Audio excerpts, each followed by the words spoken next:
Of course, one of the things that we all want to get better at is how to solo when playing jazz piano. Hey, it's Tobey here from jazzmental.com. Thanks for joining me for another one of my tutorials. Soloing is very elusive to many people, and I'm pretty sure that you're constantly looking for things that can help you become a better soloist.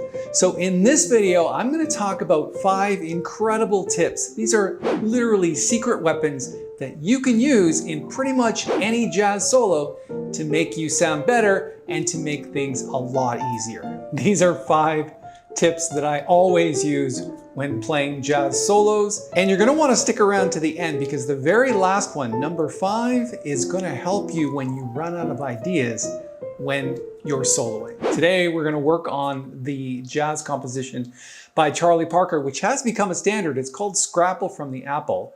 It's an AABA tune, pretty simple structure. The 2 A sections and the last A section are written over the changes for Honeysuckle Rose, and the bridge is just rhythm changes. So 3, 6, 2, 5, all dominant 7th chords. The reason why I picked this tune is because the changes are fairly simple. So we can go through these 5 concepts really quickly.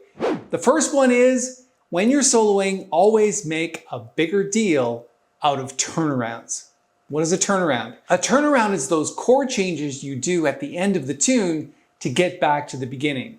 So let's take a look at the last few bars of the tune. We're starting 4 bars before the end, where it's like this.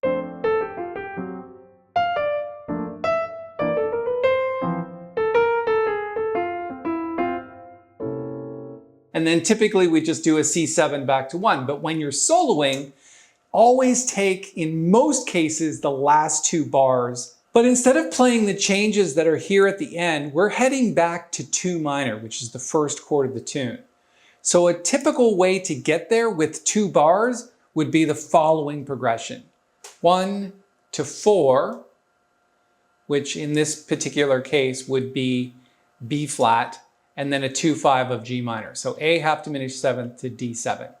Now, in most cases, if you're going back to 1 at the top of the tune, it would just be a 1-6-2-5, like F to D to G minor to C7 back to F at the top. But because we're going to G minor, we need to put in a different turnaround. So F to B flat to A half diminished 7th to D7 flat 9 to G7. Now, the reason why we do that is because we want to make a big deal out of getting back to the top. We're continuing a solo, or and sometimes we might use that as a pickup to our own solo. So how to solo over that? Think about just playing the chords. That's what is easiest to do when you're playing a turnaround. So let's just play the 1 chord, and then the B flat chord, then A half diminished 7th,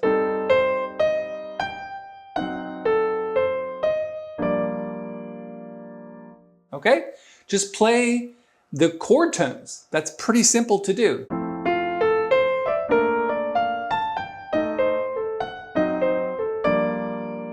Okay? Actually sounds pretty good as a jazz solo. And of course, as you progress as a jazz player, you might embellish that a little bit by using scales or putting in different types of alterations on those chords. And you might do some enclosures, which we're going to talk about in just a few moments.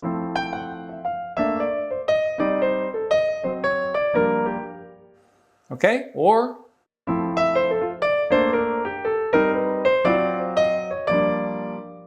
okay, so there's lots of ways to approach that.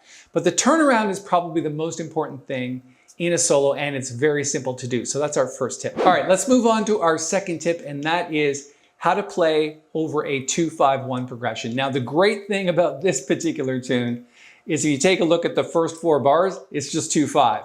So you've got, let's write it in here. You've got 2 to 5 to 2 to 5 to 1. And you're thinking to yourself, wow, that's fairly simple. I can probably do that, but what do I actually do? And one of my secret weapons is just to play 1 scale. And it's not a normal scale. It's a major bebop scale over the root that you're heading to. So in this particular case, we're going from G minor 7 to C7 to F. When we get to F, play a bebop scale, a major bebop scale over the F chord. So our passing note is the C sharp. That's the extra note that we're going to put into the major scale. So here's the major scale. Add an extra note. And if you just play that one scale over every single one of those chords, the 2 chord, the 5 chord, and the 1 chord, it's actually going to sound pretty good. Watch this.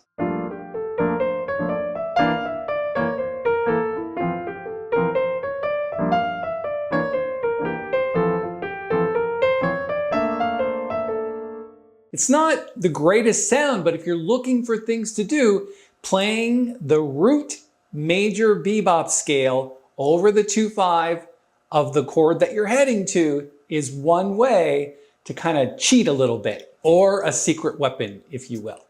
Now, of course, you wouldn't want to do that all day long. You want to add other things to that. But if you do that in conjunction with other things, it might start to sound something like this.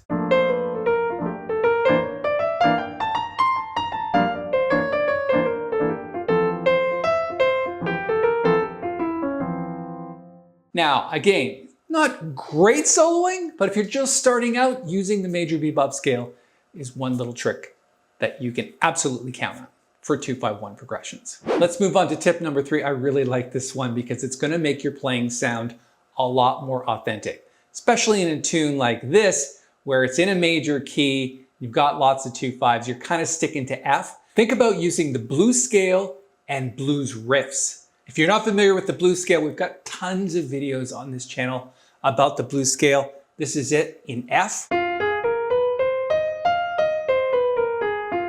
Pretty simple scale. It's just got 1, 2, 3, 4, 5, 6 notes. Now, of course, there's lots of riffs to go along with that. Lots of blues riffs. And I don't want to go through all of them, but if you just use the blues scale and a few riffs now and then over a tune like this, your playing is going to sound a lot more authentic. Let's play a little bit using the blues scale and see what we come up with.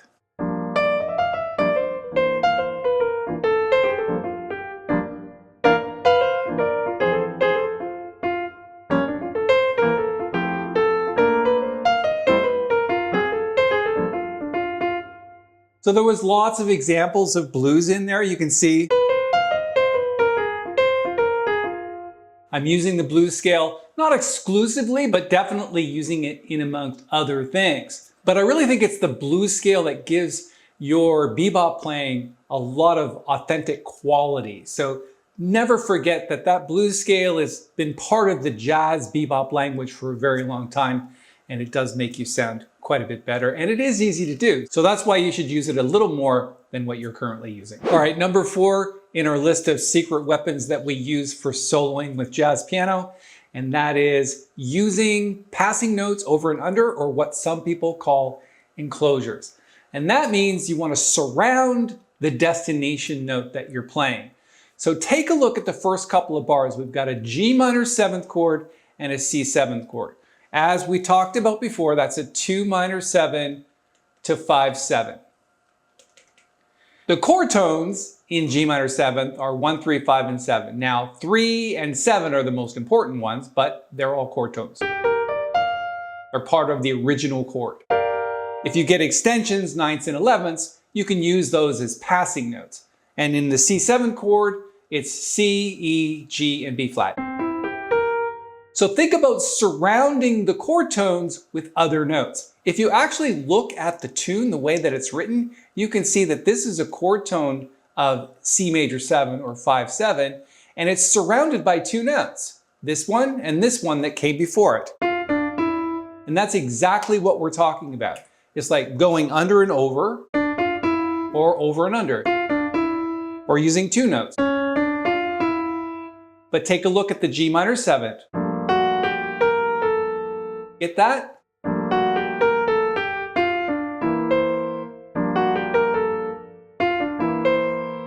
So what we're doing is surrounding chord tones with enclosures. There's other videos in this channel that talk about this, but I wanted to share it with you as a secret weapon because you don't necessarily need to make really long lines out of it. If you just surround chord tones with these passing notes, it's going to make your playing, again, just like the blues scale, sound a lot more authentic. Let's see what we can do with this.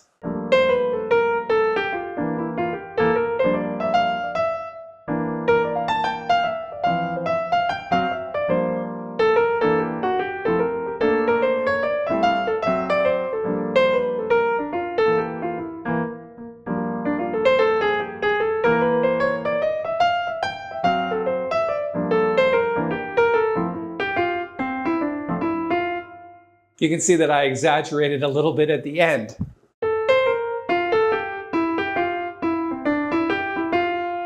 Right? Just going over and under or under and over to get to those chord tones. It makes your playing sound great, it's easy to do, and it's very authentic. So use that one a lot. And just before we get to the last secret weapon tip, which is really cool, it's gonna knock your socks off because it's super easy to do, and it's what you're going to do when you run out of line ideas. Now, we've talked about a lot of different lines in this video, blues scales, enclosures, things that you can do to help you with your soloing. These are all secret weapons, but the biggest secret weapon is what happens if you have a little brain melt and in the middle of a solo, you don't know what you're gonna do next. And for that, I'm gonna answer the question right after this. Hey, it's Tobey here from Jazz Mental. I'd just like to remind you that the little thumbs up button that you see beneath this video, when you hit that, it really helps us here on the channel. We can reach a lot more musicians. It's great for the channel, so just go ahead and do that. And also, if you want to subscribe to the channel, we'd really love to have you. If you like videos like this one, there's a lot more, as I mentioned. Just hit the subscribe button and the little bell, and we'll notify you of all the upcoming videos that we're making. Thanks in advance for helping us out with that. Okay, here's the last secret weapon I have to share with you when it comes to soloing with jazz piano. And that is when you run out of ideas. And we've talked about a lot of things. We've talked about making a big deal out of turnarounds. We've talked about how to play over 2-5-1 progressions using bebop scales. We've talked about blues and blues riffs. We've talked about enclosures. All of those things are great. But what happens if you go, oh, I just used up all of my ideas and I can't think of anything else to do? And the answer is just play chords. Chords sound great, especially when you break up long lines. Sometimes lines can get too much for the listener and they just need a break, just like you need a break. So just play chords. So let's say we're playing Scrapple from the Apple. We're just soloing over it and then we want to throw in some chords whenever we feel like it or when we run out of ideas. It might sound something like this.